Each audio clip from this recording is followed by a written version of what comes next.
बिस्मिल्लाहिर्रहमानिर्रहीम इय्याका नअबुदु व इय्याका नस्तईन। तो स्टूडेंट्स अब हम स्टार्ट कर रहे हैं एक्सरसाइज 13.3। तो 13.2 तक हमारा काम कंप्लीट हो चुका है।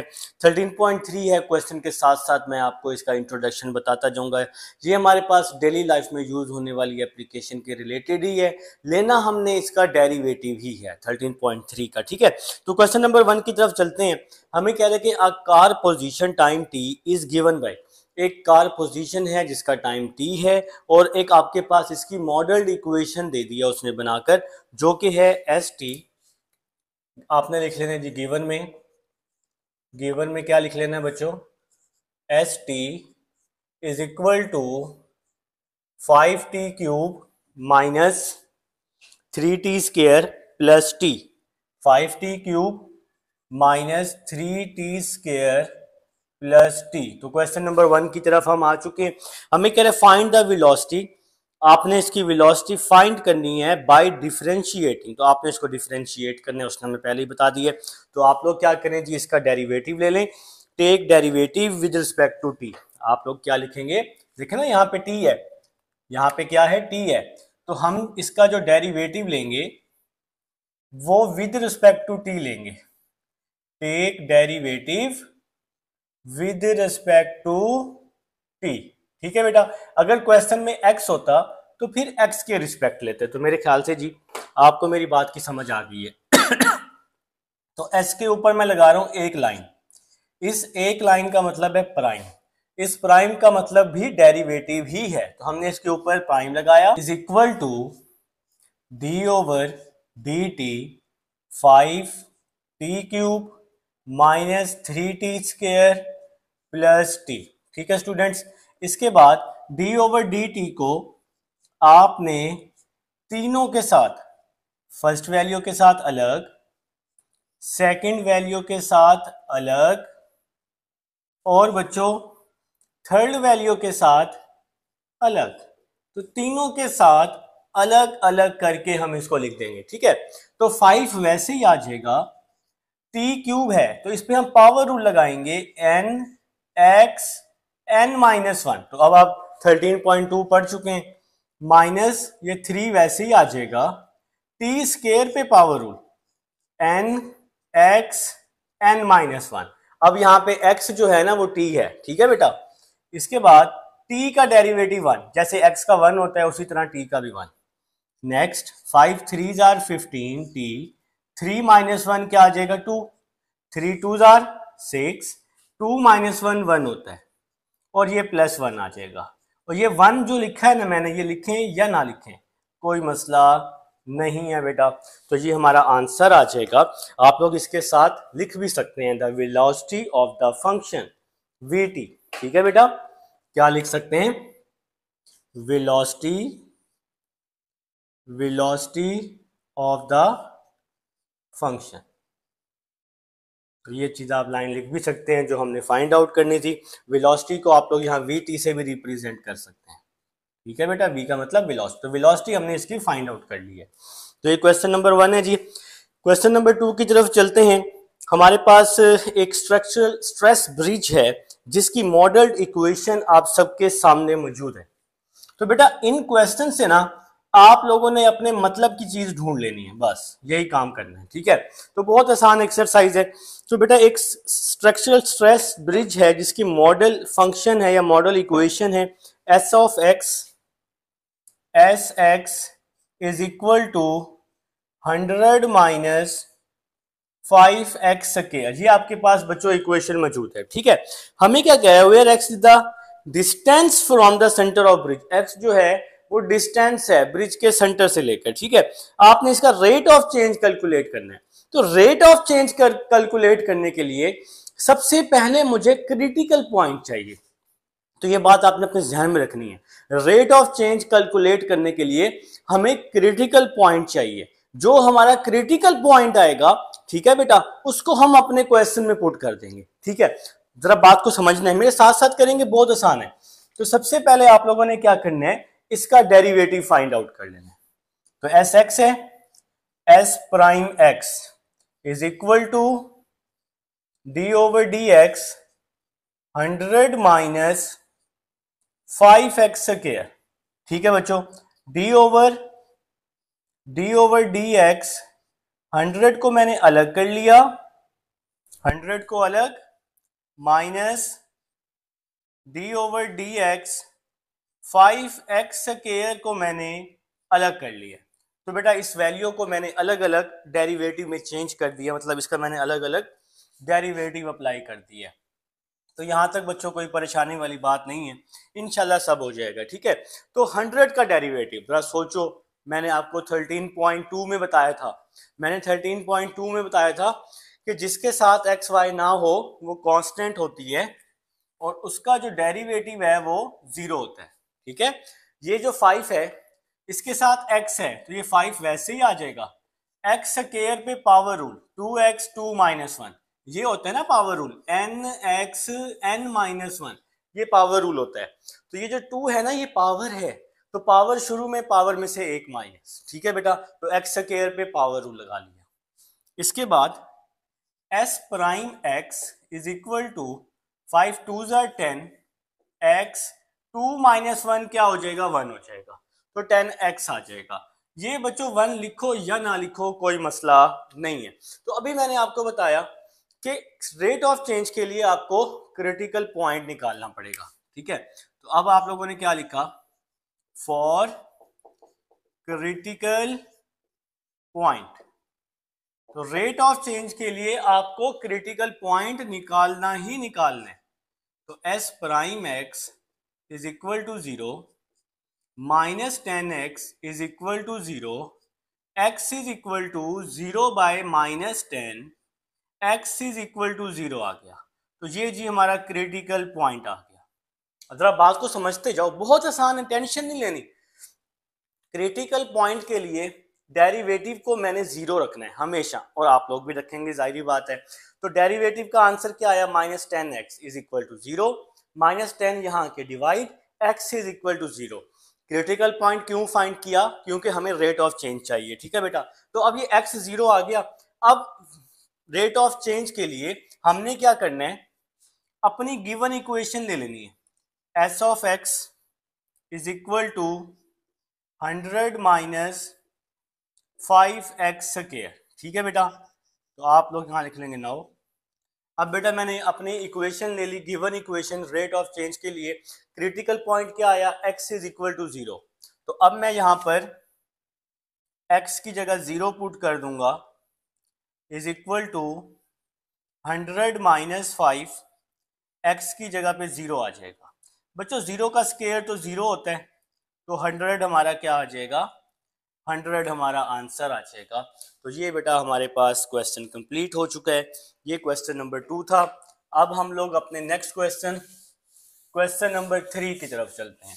और यहाँ तक मुझे उम्मीद है आप सबको यहाँ तक चीज़ें क्लियर हो गई हैं। ठीक है, तो देखें जी क्वेश्चन नंबर 3। अब ये सब रिकॉर्डिंग में मौजूद है, तो घबराने की ज़रूरत नहीं है। सबसे पहले घबराना नहीं है। ठीक है, तो क्वेश्चन नंबर 3 की तरफ आ जाए। तो डरना नहीं है, हिम्मत नहीं हारनी, तैयारी करनी है बस। क्वेश्चन नंबर 3 की स्टेटमेंट है, एक कंपनी है जिसका रेवेन्यू है बच्चों आपके पास, एक कंपनी है, बुक की स्टेटमेंट देखिएगा, एक सेकंड। एक कंपनी है जिसका रेवेन्यू जो है वो आपके पास है r of x 1000x minus 10x²। चलें जी, गिवन में लिख लेते हैं, गिवन की हेडिंग लगाई, एक कंपनी है जिसका रेवेन्यू है 1000 minus 1000x minus 10x², 1000x minus 10x²। तो बच्चों मैं बुक से देख के स्टेटमेंट लिख रहा हूँ फिलहाल। Where is the number of units produce. ठीक है जी, ठीक है जी। द कॉस्ट फंक्शन, इसकी कॉस्ट फंक्शन भी क्वेश्चन में मौजूद है। तो बच्चों कॉस्ट फंक्शन जो है आप सबके सामने है 300x, कॉस्ट फंक्शन है 300x प्लस 2000 प्लस 2000। तो ये हमारे पास जी क्वेश्चन में मौजूद है। हमें कह रहा है find the profit function p of x। तो फर्स्ट पार्ट वो हमें कह रहा है find the profit find the profit function, find the profit function P x. तो उसने इसको प्रॉफिट को ना पी एक्स का नाम दे दिया, तो ये आपने फाइंड आउट करने। तो बेटा इसका जो फार्मूला होता है प्रॉफिट फाइंड करने का, रेवेन्यू को आप लोग माइनस कर दें कॉस्ट प्राइस में से, ठीक है। तो ये फार्मूला अब आपको याद करना पड़ेगा। आपने क्या करना है, प्रॉफिट फाइंड करने के लिए ये फार्मूला बच्चों याद करना है, ठीक है। प्रॉफिट फाइंड करने के लिए ये फार्मूला याद करने, रेवेन्यू को कॉस्ट प्राइस में से आप लोगों ने क्या करना है, माइनस करना है, ठीक है। तो P of X is equal to R of X किसके बराबर है, 1000x माइनस 10x स्क्वायर, ये R ऑफ X है, और इसकी कॉस्ट प्राइस है 300x प्लस 2000, तो ये कॉस्ट प्राइस है।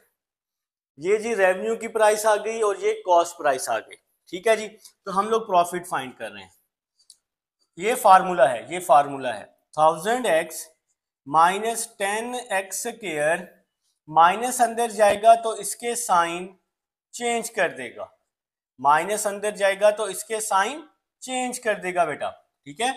अब बेटा 1000x माइनस 300x क्या हो जाएगा, 700x हो जाएगा, माइनस 10x स्क्वायर वैसे ही आ जाएगा, माइनस का 2000 ये भी आपके पास वैसे का वैसे ही आ जाएगा। तो ये हमारे पास प्रॉफिट आ गया, ये हमारे पास बच्चों क्या आ चुका है, प्रॉफिट आ चुका है, प्रॉफिट फंक्शन आ चुका है, ठीक है। ये हमारे पास फंक्शन की फॉर्म में है ना। अब जरा हम इसके सेकंड पार्ट की तरफ चलते हैं, ये हमारे पास एक फंक्शन है, ठीक है बेटा। अब नेक्स्ट चलते हैं, हमें कह रहे हैं determine the marginal profit when x is equal to 15। अब आपने इसका प्रॉफिट फाइंड करना है जब x जो है, मार्जिन प्रॉफिट जब x जो है ये 15 के बराबर हो। अच्छा, ये मार्जिन प्रॉफिट फाइंड आउट करने के लिए आपको सबसे पहले इसका डेरिवेटिव लेना पड़ेगा। अब हम लोग आ रहे हैं सेकंड पार्ट पे, अब हम लोग बच्चों आ रहे हैं सेकंड पार्ट पे। तो सेकंड पार्ट के लिए सबसे पहले आपने क्या करना है, सेकंड पार्ट जी हेडिंग लगा चुका हूं, ठीक है। तो ये आपके पास सेकंड पार्ट है ना। तो प्रॉफिट फाइंड करने के लिए आप ये प्रॉफिट वाली इक्वेशन लेंगे, 700x minus 10x square minus 2000। अब आपने इसका मार्जिन प्रॉफिट फाइंड करना है, उसके लिए आपको इसका डेरिवेटिव चाहिए सबसे पहले, ठीक है। तो सबसे पहले आपको इसका डेरिवेटिव चाहिए, bracket 700x minus 10x square minus 2000 आ जाएगा, ठीक है बेटा। तो अब हम यहाँ पर बोथ साइड पे डेरिवेटिव अप्लाई कर चुके हैं। 700 वैसे ही आ जाएगा, x का डेरिवेटिव 1 आ जाएगा, 700 वैसे ही आ जाएगा, x का डेरिवेटिव 1 आ जाएगा, फिर माइनस 10 x स्क्वायर पे पावर रूल 2x 2 माइनस 1, ये 10 वैसे ही आ गया, x स्क्वायर पे पावर रूल ना nx n माइनस 1, फिर ये जी 2000 जो है ये जीरो हो जाएगा, इस 2000 के साथ ना x है ना y है, तो इसलिए इसका डेरिवेटिव जीरो हो जाएगा बेटा। तो यहाँ पर p प्राइम x आपने साथ साथ लिखना है, यहाँ पर आ जाएगा बच्चों 700, 10 2s are 20x आ जाएगा, 2 माइनस 1 तो 1 होता है ना। अब वो कह रहे कि x इज इक्वल टू 15 पे आपने इसका प्रॉफिट फाइंड करना है, तो x की जगह 15 पुट किया, 700 माइनस 20, x की जगह पे क्या आ जाएगा बच्चों, 15 आ जाएगा, ठीक है। तो 20 को 15 से मल्टीप्लाई करें, 300 आ जाएगा, 700 माइनस 300, तो आपका जो प्रॉफिट है वो क्या आ जाएगा बच्चों, 400 आ जाएगा। तो ये हमारे पास क्वेश्चन नंबर 3 है।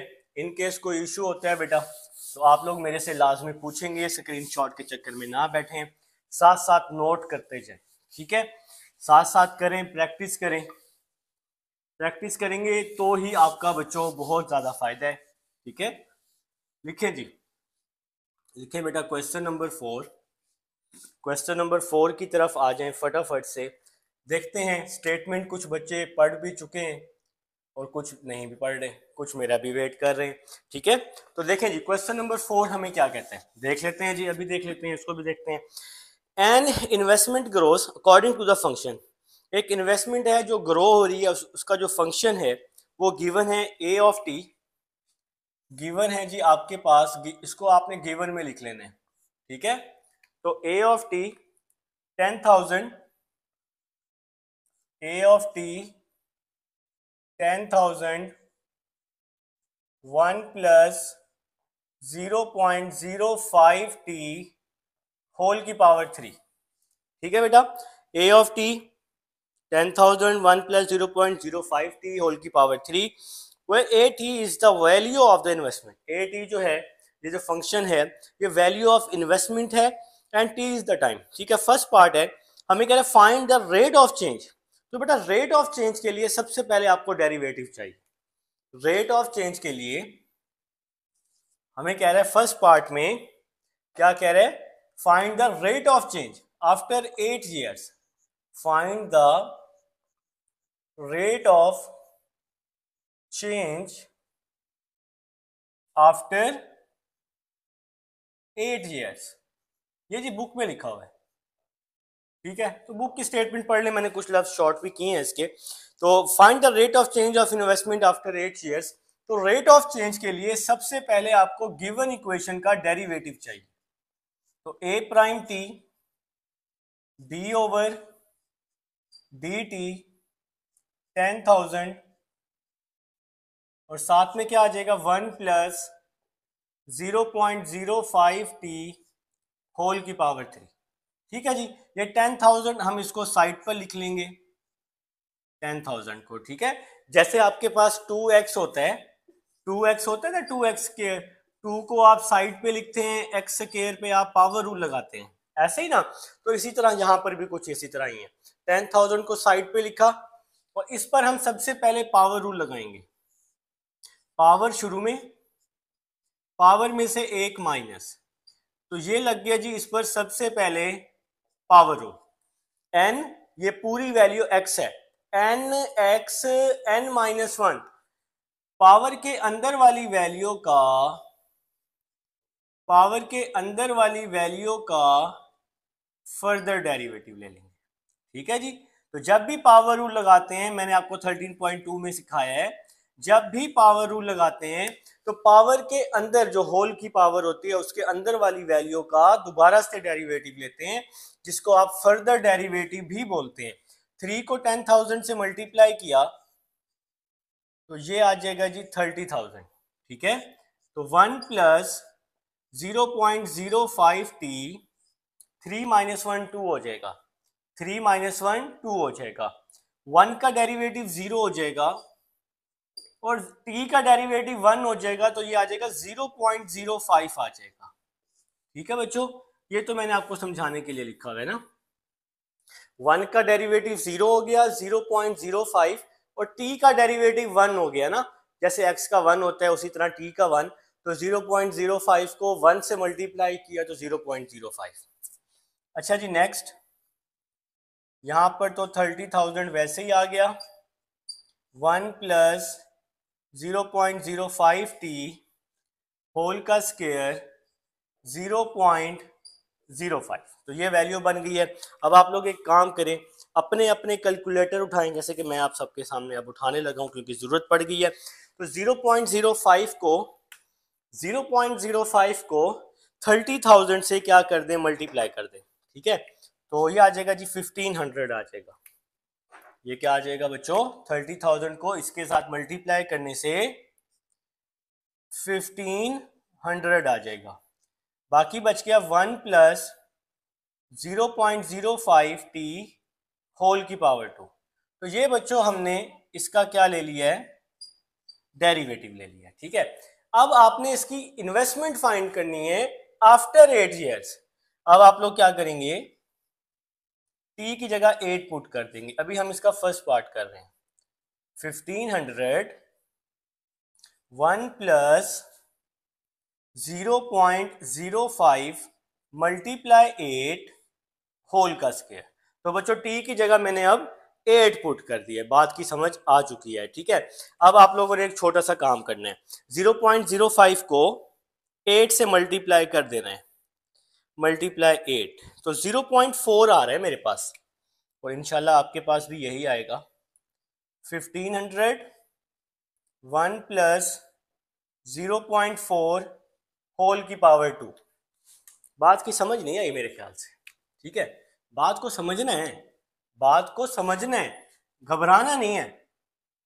घबराएंगे तो फिर काम खराब हो जाएगा, ठीक है। तो जी हम 8 ईयर्स की इन्वेस्टमेंट फाइंड कर रहे हैं। ए प्राइम 8 इज इक्वल टू 1500। अच्छा जी 1 प्लस 0.4 कर दें तो ये आ जाएगा जी 1.4 आ जाएगा। इसके लिए भी क्या कैलकुलेटर उठाना पड़ेगा। 1.4, 1 प्लस 0.4 तो 1.4 आ जाएगा। 1.4 का स्केयर ले लें अपने अपने कैलकुलेटर पर। 1.4 का स्केयर तो 1.96 आ रहा है जी। 1500 1.96, 1500 मल्टीप्लाई 1.96 तो 2940 हमारा आंसर आ जाएगा। तो ये बच्चों हमारा फर्स्ट पार्ट हो चुका है जी अल्लाह के हुक्म से। मैंने आपको क्वेश्चन नंबर 4 का फर्स्ट पार्ट अभी करके दिखाया, ठीक है। अब मैं सेकंड पार्ट पे चलता हूँ। सेकंड पार्ट पे सारे पार्ट करेंगे जी इंशाल्लाह ताला। देखें जी सेकंड पार्ट के लिए थोड़ी सी स्पेस बना लेते हैं। देखें जी कितनी ज़बरदस्त किस्म की मैंने जगह बनाई है सिर्फ आप लोगों के लिए। सेकंड पार्ट, सेकंड पार्ट में कह रहे हैं what is the investment value after 8 years. तो investment value simple find out करनी है भाई, ये तो मुश्किल ही नहीं है। A of t 10,000, 10,000 1 plus 0.05 t whole की पावर 3।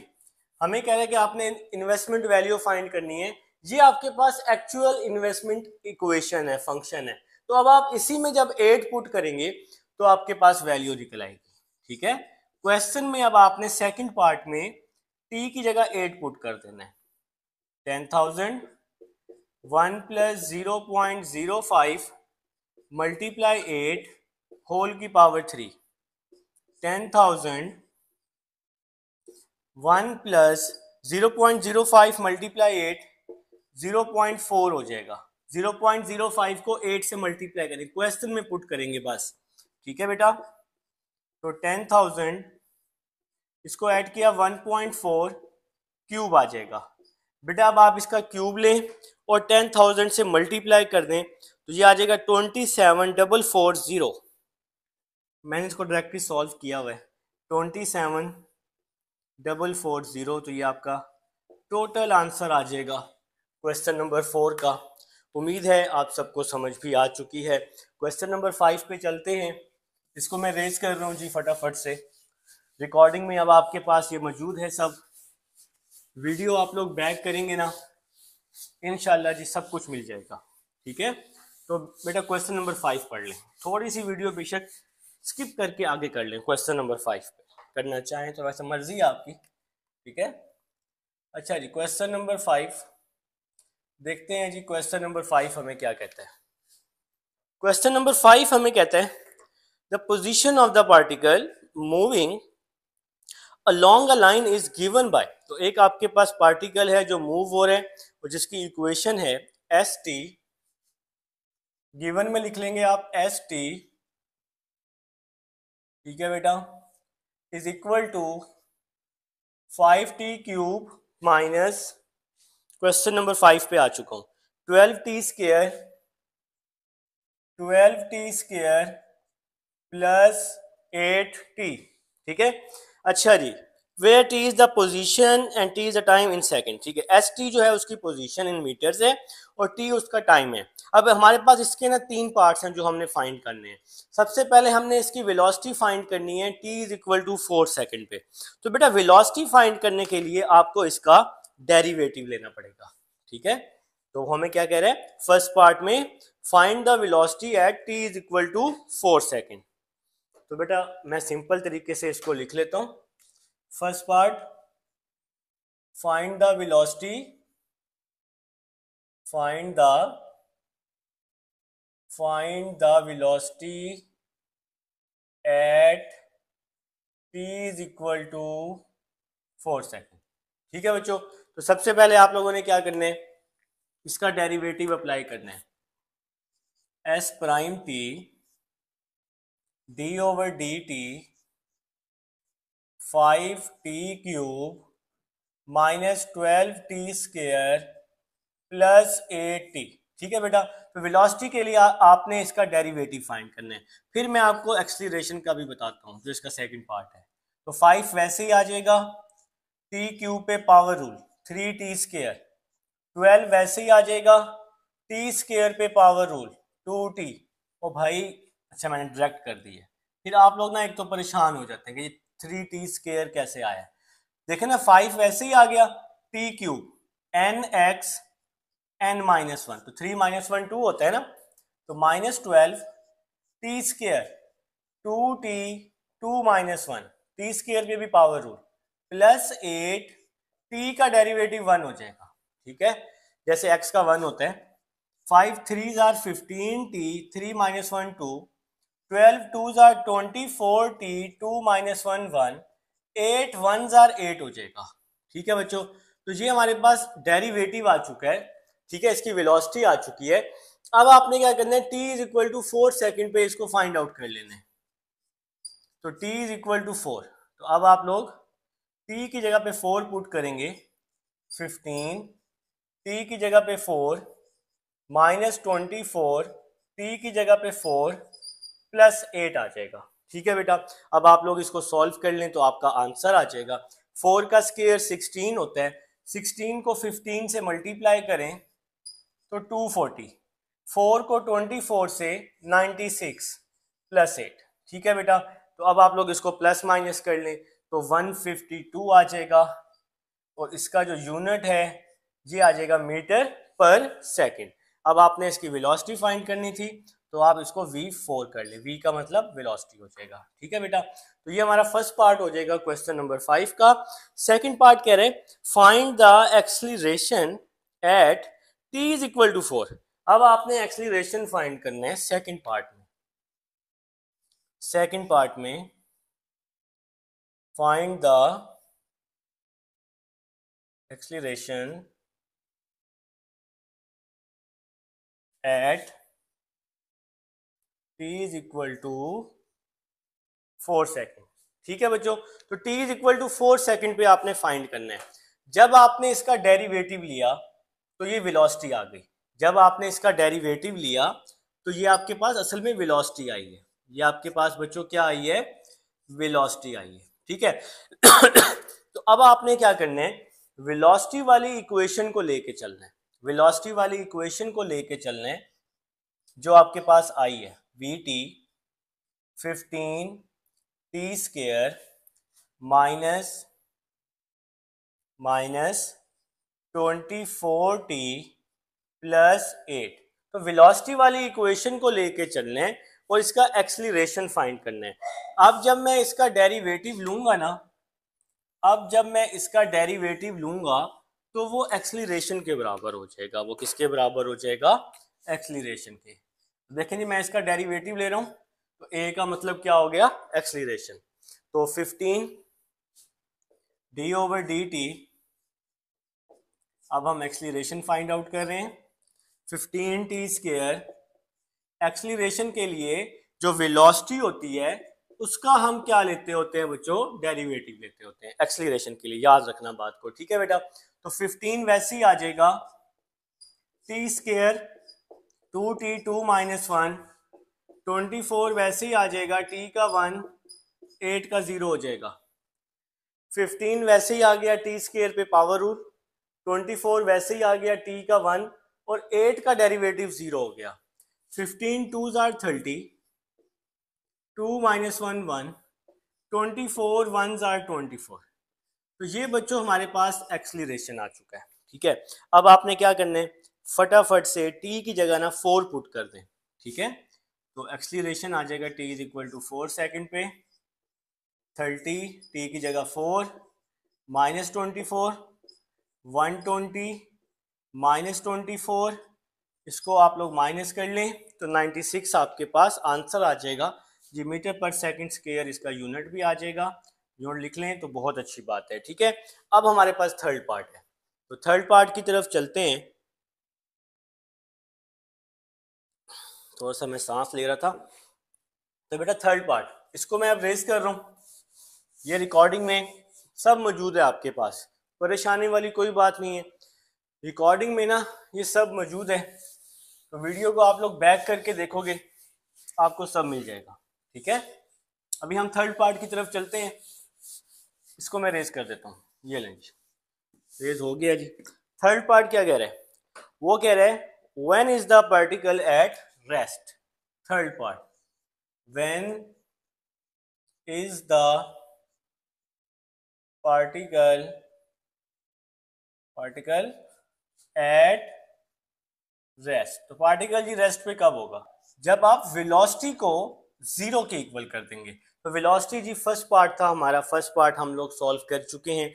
जो डेरिवेटिव था वो वेलोसिटी था ना, तो जो हमने फाइंड किया था तो वो क्या आया था, 15t² माइनस 24t प्लस 8। अगर आप चेक करें तो ये आपकी वेलोसिटी आई थी। ठीक है बेटा, अब इसके फैक्टर्स तो बनते नहीं है, आपको इस पे क्वाड्रेटिक फार्मूला लगाना पड़ेगा। A15 B24 C क्या हो जाएगा 8।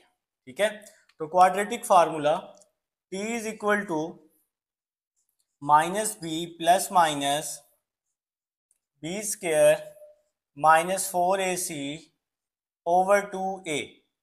T is equal to B की वैल्यू आ जाएगी -24 प्लस माइनस 24 का स्क्वायर आ जाएगा, B² माइनस 4, A की वैल्यू 15, C की वैल्यू 8 आ जाएगी, और डिवाइड में आ जाएगा 2A, A की वैल्यू आ जाएगी 15। तो T इज इक्वल टू, असल में इक्वेशन T में है तो इसलिए हमने इसको T के इक्वल ही कर लिया है। अच्छा जी, B की वैल्यू -24 है, तो माइनस और माइनस क्या हो गया प्लस 24 प्लस माइनस। तो बच्चों अपने अपना कैलकुलेटर निकालें जी कैलकुलेटर, उस पर 24 का स्क्वायर लें तो 576 आ जाएगा, 576। 4 को 15 से मल्टीप्लाई करें और जो आंसर है उसको 8 से मल्टीप्लाई करें, तो फटाफट अपने अपने कैलकुलेटर पर, तो 480 आ जाएगा, 480 डिवाइड में 2 15 30 हो जाएगा। तो यहां तक जी बात की समझ आ गई है। तो फिर नेक्स्ट चलते हैं। T is equal to 24 plus minus 96 आ जाएगा ओवर 30 आ जाएगा। तो अपने अपने कैलकुलेटर पर आप लोग लिखेंगे 576 माइनस 480, तो 96। अब आपने अपने अपने कैलकुलेटर पर 96 का स्क्वायर रूट लेना है, तो वो आ जाएगा 4√6 आ जाएगा आपके साइंटिफिक कैलकुलेटर पर, जिस पर डिवीजन का बटन भी होता है। तो 96 का स्क्वायर रूट लेंगे तो आपके पास आंसर आ जाएगा। ठीक है, अब बेटा आप लोगों ने क्या करना है, 2 कॉमन ले लेने ऊपर वाली वैल्यू से, 12 plus minus 2 square root 6 over 30। अब आप लोग इसकी कटिंग कर लें, 2 1 जार 2, 2 15 जार। ठीक है, अब बच्चों एक बार इसको प्लस में लिख लें, 12 प्लस 2 स्क्वायर रूट 6 बाय 15, और एक बार इस वैल्यू को माइनस में लिख लें, 12 माइनस 2 स्क्वायर रूट 6 बाय 15। तो ये बच्चों हमारा क्वेश्चन नंबर 5 था। अब क्वेश्चन 6 पे चलते हैं। स्टूडेंट्स अब हमारे पास क्वेश्चन नंबर 6 है, जिसकी स्टेटमेंट आप सबके सामने है। The position of a car travelling along a straight line highway at given by xt is equal to 30t² minus 4t³ ठीक है बेटा, तो एक आपके पास कार है जो हाईवे पे स्ट्रेट लाइन पे मूव कर रही है, जिसकी मॉडल इक्वेशन है 30t² माइनस 4t³। इसके बाद क्या है, xt is the distance travelled in kilometre and t is the time. First part में कह रहे हैं find the velocity of the car at t is equal to 3 hours. ठीक है बेटा, अब आपने इसकी वेलोसिटी फाइंड करनी है। तो वेलोसिटी फाइंड करने के लिए पिछले क्वेश्चन में मैंने आपको समझाया है, वेलोसिटी फाइंड करने के लिए आपको इसका डेरिवेटिव चाहिए गिवन इक्वेशन का। देखें जी, गिवन इक्वेशन है ना आपके पास, x of t 30t² minus 4t³ जब आप इसका डेरिवेटिव लेंगे तो आप इसको वेलोसिटी के इक्वल, v का मतलब वेलोसिटी, जब आप इसका डेरिवेटिव अप्लाई करेंगे ना तो फिर ये वेलोसिटी के इक्वल हो जाएगा।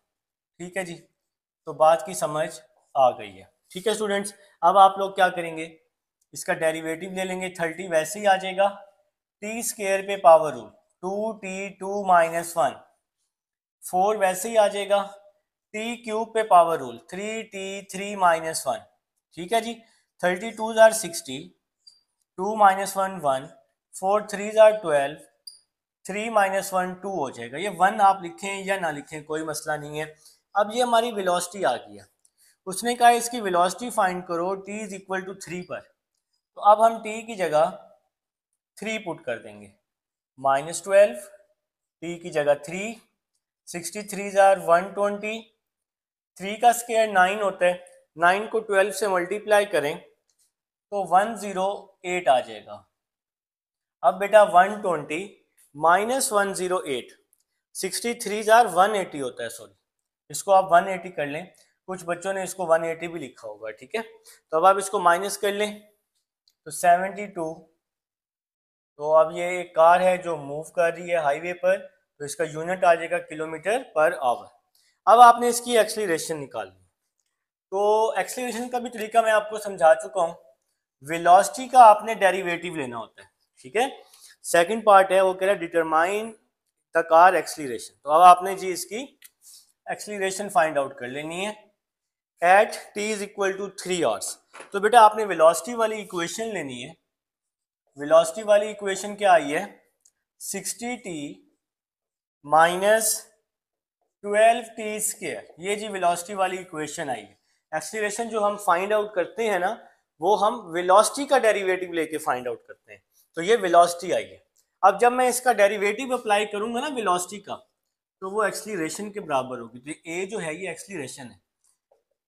अब मैंने इसका डेरिवेटिव अप्लाई किया, इसलिए मैंने इसको एक्सीलरेशन के बराबर कर लिया।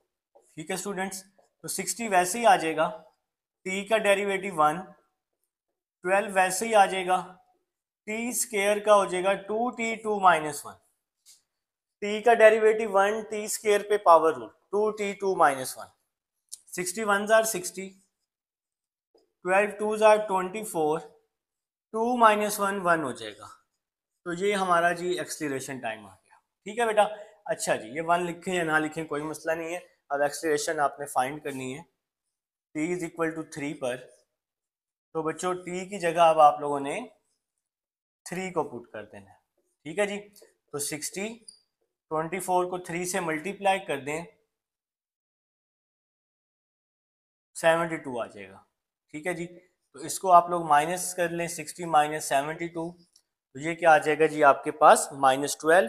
इसको भी बिल्कुल जी वेलोसिटी के लिए इसका यूनिट आ जाएगा किलोमीटर पर आवर स्क्वायर। तो बेटा ये हमारे पास क्वेश्चन नंबर 6 है। क्वेश्चन नंबर 7 की तरफ चलते हैं, इसको मैं अब रेज कर रहा हूँ रिकॉर्डिंग में, अब आपके पास ये मौजूद है, इंशाल्लाह कोई परेशानी नहीं होगी। ठीक है बेटा, तो क्वेश्चन नंबर 7 की स्टेटमेंट आप लोग पढ़ना शुरू कर लें, मैं आपको बस मतलब की चीज़ बताऊंगा तो आपका सारा क्वेश्चन हो जाएगा। ये जो स्टेटमेंट वाले क्वेश्चन होते हैं ना, पूरी पूरी स्टेटमेंट पढ़ने की ज़रूरत नहीं होती, बस अपने मतलब की चीज़ ढूंढनी है आपने बस। ठीक है, अच्छा जी, the stress on a beam under a bearing load is given by, एक स्ट्रेस ऑन अ बीम है जिसकी मॉडल्ड इक्वेशन है, तो सबसे पहले आपने इसकी मॉडल्ड इक्वेशन ले लेनी है। क्वेश्चन नंबर 7 की तरफ आ चुके हैं, Sx = 400 x - x³। ठीक है बेटा, ये जी आपके पास इस क्वेश्चन की मॉडल्ड इक्वेशन है, आप लोगों ने फटाफट से मॉडल्ड इक्वेशन लिख लेनी है। ठीक है, where Sx is the stress, ठीक है बेटा, in pascals Pa and x is the distance, x इसका डिस्टेंस है, fix in a metre, calculate the rate of change at stress at 6 metre. तो रेट ऑफ चेंज कैलकुलेट करना है आपने 6 metre पर। जब भी क्वेश्चन में आ जाएगा कि रेट ऑफ चेंज आपने फाइंड करना है, तो वहां पर आपने हमेशा डेरिवेटिव ही लेना है। जब भी क्वेश्चन में आएगा कि रेट ऑफ चेंज फाइंड करना है, तो वहां पर आपने सबसे पहले हमेशा डेरिवेटिव लेना है। ठीक है बेटा। तो सबसे पहले हम इसका डेरिवेटिव ले लेंगे, S prime x D over D x 400x minus x cube. तो बच्चों 400 वैसे ही आ जाएगा, x का डेरिवेटिव 1 हो जाएगा। ठीक है, सबसे पहले हम इसका रेट ऑफ चेंज निकाल रहे हैं, मतलब इसका डेरिवेटिव निकाल रहे हैं। x का 1 हो गया, एक्स क्यूब पे पावर रूल लगाया, 3x 3 minus 1 nx n minus 1, 400 को 1 से मल्टीप्लाई किया, 3 माइनस 1 क्या हो जाएगा, 2 हो जाएगा। तो ये आ गया जी रेट ऑफ चेंज। अब वो कह रहे हैं कि रेट ऑफ चेंज आप फाइंड करें कहां पर जी, 6 मीटर पर। अब आपने x की जगह 6 पुट किया, 400 माइनस 3, एक्स की जगह पे 6, 400 माइनस 3, 6 का स्क्वायर 36, 400 माइनस 108 आ गया। 36 को 3 से मल्टीप्लाई, इन दोनों को माइनस करें तो 292 आ जाएगा। अब जो इसका यूनिट है ये पास्कल पर मीटर आ जाएगा। ठीक है बेटा, क्योंकि स्टेटमेंट में पास्कल का जिक्र है इसके यूनिट का, तो इसका यूनिट आ जाएगा पास्कल पर मीटर। ठीक है बेटा, तो ये हमारे पास क्वेश्चन नंबर 7 है जी, जो कि अल्लाह के हुक्म से हो गया। जो भी काम होता है वो बेशक जी अल्लाह के हुक्म से ही होता है। तो क्वेश्चन नंबर 8 की तरफ आ जाएं, इसको अब मैं रेज भी कर चुका हूं। देखिए बेटा क्वेश्चन नंबर 8 देखते हैं। क्वेश्चन नंबर 8 हमें क्या कह रहा है, वो हमें कह रहा है द कॉस्ट, आपके पास एक कॉस्ट है सिलेंड्रिकल टैंक की जो कि डिपेंड कर रही है उसके रेडियस पर जो कि गिवन है। तो बेटा ये मतलब की चीज है, तो ये मॉडल्ड इक्वेशन है। तो सबसे पहले मैंने आपको बताया था कि जो मतलब की चीज हो ना वो आपने लिख लेनी है। तो मॉडल्ड इक्वेशन जो है ना, यहां पर आपके मतलब की चीज है 8000 pi r square plus 1,50,000 1,50,000 over r. ठीक है, ये मॉडल इक्वेशन मौजूद है। कह रहे where the first term represent the cost of the base and second term represent the cost of the wall. First term जो है वो कॉस्ट ऑफ बेस को रिप्रेजेंट कर रही है और सेकंड टर्म जो है वो कॉस्ट ऑफ वॉल को रिप्रेजेंट कर रही है। Determine the rate of change. लो जी बात ही खत्म। तो उसने कहा जी determine the rate of change, find the rate of change. तो अभी बताया जब भी उसने पूछना है कि रेट ऑफ चेंज फाइंड करो तो वहां पर आपने डेरिवेटिव लेना है। ठीक है बेटा, तो सबसे पहले जी आप इसका डेरिवेटिव फाइंड करें, फिर जी आपने रेट ऑफ चेंज फाइंड करना है 4 मीटर पर। बिल्कुल क्वेश्चन नंबर 7 है। तो यहाँ पे आर है ना, आर है ना, तो डी ओवर डी आर, दोनों साइड पर डेरिवेटिव अप्लाई किया तो यहां पर आ गया 8000 pi r square plus 1,50,000 are की पावर -1। यहां पर आर की पावर +1 है, ये ऊपर आकर -1 हो जाएगी, इससे आपका क्वेश्चन आसान हो जाएगा। ठीक है, तो बच्चों मैं अब इसका डेरिवेटिव ले रहा हूँ। 8000 पाई आर स्क्वायर है ना, 8000 ही है ना, हाँ जी 8000 है, कहीं मैं मिस्टेक तो नहीं कर रहा ना। अच्छा जी 8000 पाई ये वैसे ही आ गया, आर स्क्वायर पे पावर रूल लगाया 2r2 -1, ये आर स्क्वायर के साथ है 8000 पाई, इसलिए ये मल्टीप्लाई नहीं होगा। बात वही, सॉरी इसलिए ये जीरो नहीं होगा, बात वही 2x वाली है। 2 वैसे ही आ जाएगा, इस पे पावर रूल लगा लेंगे ना। ठीक है, तो 2 तो जीरो नहीं होगा ना। इसी तरह 8000 पाई जीरो नहीं होगा क्योंकि इसके साथ आर है, वेरिएबल है। ठीक है बेटा, इसके बाद 1,50,000 ये वैसे ही आ गया, आर की पावर इनवर्स है, इस पे पावर रूल लगा रहा हूं n x n -1। ठीक है बेटा, तो -1 आ जाएगा, n है यहाँ -1, n x r है ना, n x n -1, तो -1 आ गया। अच्छा जी नेक्स्ट चलते हैं, 8000 को 2 से मल्टीप्लाई किया तो 16,000 आ जाएगा पाई आर, ये पाई वैसे ही आ गया, 2 -1 1 हो जाएगा। ठीक है, आर की पावर, तो ये 1 लिखें या ना लिखें कोई मसले वाली बात नहीं है। प्लस माइनस माइनस 1,50,000 आर -1 -1 -2, ये प्लस और ये माइनस तो माइनस हो गया। अच्छा जी, नेक्स्ट चलते हैं। 16,000 पाई आर माइनस 1,50,000 आर की पावर +2। ये आर की पावर -2 है, नीचे आके मैंने +2 कर दिया। अब वो हमें कह रहा है कि आपने क्या करना है, रेट ऑफ चेंज फाइंड करने है, इसकी कॉस्ट फाइंड करनी है। R is equal to 4 metre पर।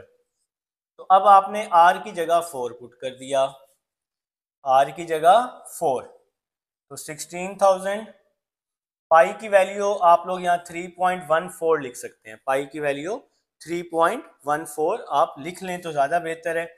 अगर अभी नहीं लिखना चाहते तो कोई परेशानी वाली बात नहीं है।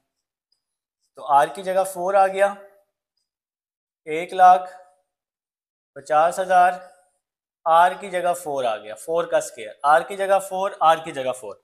यहाँ तक जी बात की समझ आ गई है। अब मैं इस 4 को 16,000 से मल्टीप्लाई कर रहा हूँ, तो ये 64,000 हो जाएगा। 64,000 पाई माइनस 1,50,000, 4 का स्क्वायर 16 हो जाएगा। यहां तक बात की समझ आ गई? यहां तक बात की समझ आ गई है, मुझे पता है, ठीक है। अब 64,000 को पाई से मल्टीप्लाई करना है और फिर जो आंसर आएगा इसके साथ आपने डिवाइड कर देना है, ठीक है बेटा। तो 9, इसको पहले मैं कैलकुलेटर पे डिवाइड कर रहा हूँ, 1,50,000 डिवाइड 16, इसको मैं डिवाइड कर रहा हूँ, तो यार 9375, 9375, 64,000 पाई 9375, ठीक है बेटा। इसको मैंने डिवाइड किया तो 9375। अब मैं कैलकुलेटर पे लिख रहा हूं 64,000 multiply pi, 64,000 multiply pi minus, फिर माइनस 9375, 9375 लिखा। इसका आंसर आ रहा है 191540, 191540.79। और इसके साथ हम डॉलर का साइन लगा देते हैं। आपने इसकी कॉस्ट फाइंड करनी थी ना, तो इसलिए डॉलर का साइन लगा देंगे बेटा। तो ये हमारे पास क्वेश्चन नंबर 8 है। उम्मीद है जी आप सबको समझ आ चुकी है। पाई की वैल्यू यहाँ 3.14 यूज होगी, ठीक है। तो बेटा चैप्टर कंप्लीट हो चुका है, एक्सरसाइज भी कंप्लीट हो चुकी है। मिलते हैं नेक्स्ट चैप्टर में। अल्लाह हाफिज।